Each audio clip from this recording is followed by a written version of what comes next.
Hi, today in this video I'm going to show you a really amazing way to bake ambient occlusion and global illumination and make use of the maps like UV.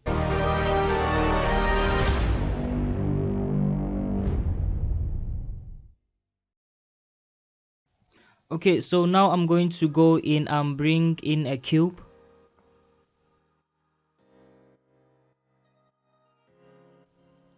Okay, and the next I'm going to bring up a physical sky. Okay, now as you can see, now the physical sky is lighting all of the object, and that is what we need. Okay, so now make the cube editable and then select just the top.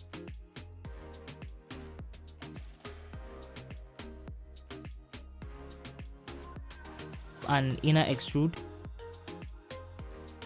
and then bring this down a little bit. Okay, so now in the render settings I will go in and check ambient occlusion and global illumination.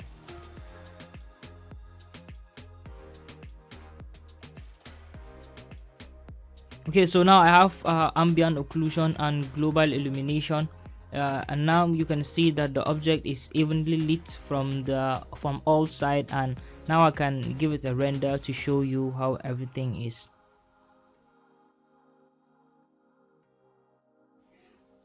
Okay, first select the cube and then go to object.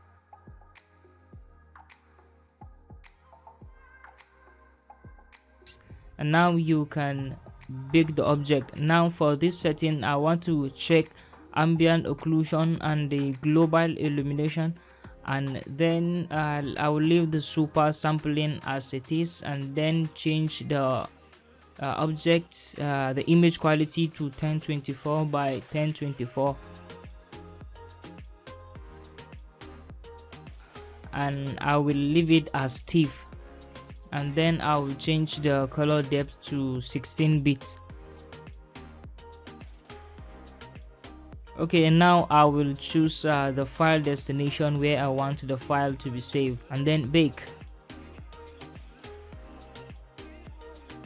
Okay, so now the object is being baked. Now all the ambient occlusion and the global illumination will be baked to that object, so no need to do that when rendering.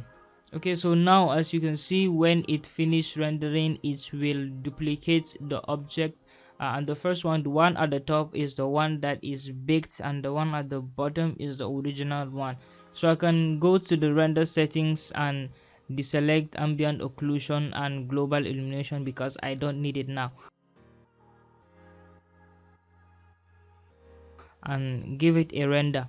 Okay, so now as you can see, I don't have any light or any global illumination, ambient occlusion in my render setting, but you can see all of the informations are still there. This is the beauty of baking your object in Cinema 4D. So I can delete that one and even delete the physical sky because I don't need it right now. Okay, so I can change the scaling to no scaling.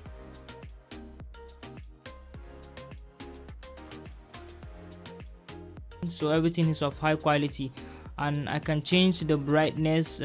If I go to the luminance channel, I can play with the brightness and mix strength. So if you are doing like a night scene, you can use these sliders to make it darker or lighter depending on your scene.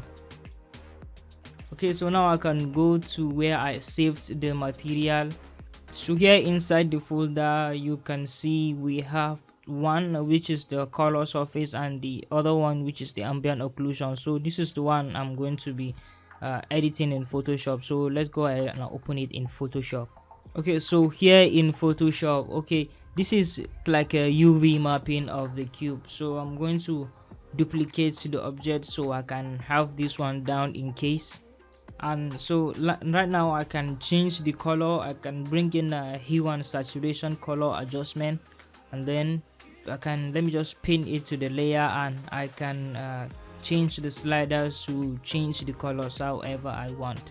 You can change the hue and the saturation. You can change the lighting. So let's start giving it some decoration. So I'm going to go and bring a png, some images that I have. Okay, this method is amazing. I mean, this is like a quickest way to make a UV mapping and still have your ambient occlusion and global illumination attached to your object. So this is really this is amazing.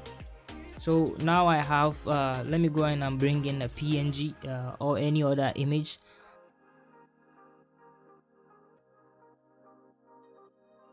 Like this one, the studio's logo. So I can place this anywhere I want, even in between the object, but I can, well, let me just place it in the square here. So let me bring in another png, another image,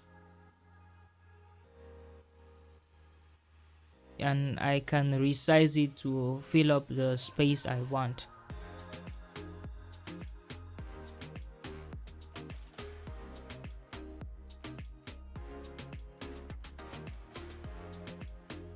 Maybe change the blending option to multiply, and I can create a mask for the layer.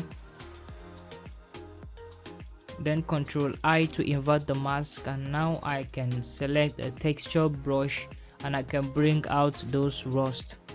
With the foreground color set to white, I can paint and bring up those rust objects.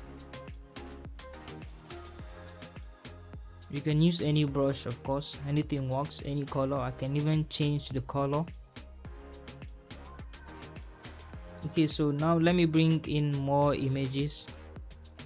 A dinosaur,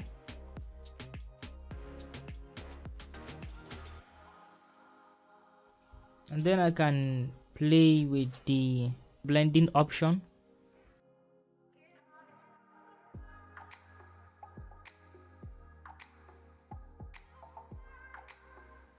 I can go in and bring in more images. Dragon head logo, okay.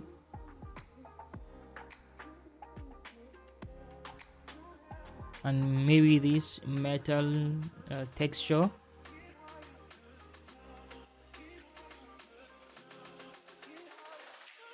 So right now, when I'm done decorating, I can save the object as a TIFF. So when I have it saved, and I click on OK, so I can save it, and now I can go to Cinema 4D, and now all I have to do is to double click on the material editor,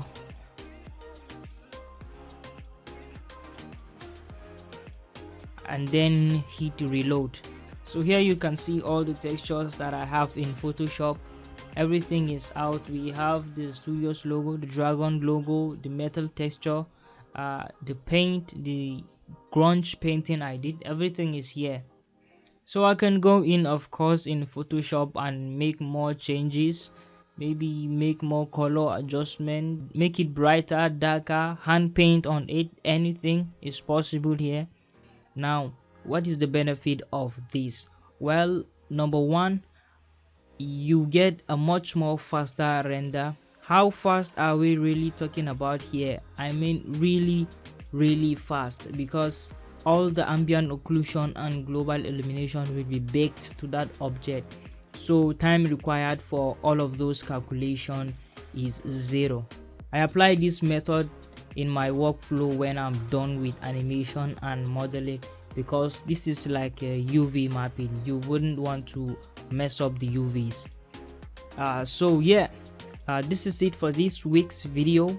From now on, I will be uploading weekly videos, maybe twice if I don't have much work in my hand. Yeah, so if you learned something new in this video, you won't forget to subscribe, like if you like this video, share, and I will see you in the next one. You can also use all of the amazing things in Photoshop, like in the layer styles. You can use outer glow and drop shadow, even make it a PBR material. Nice.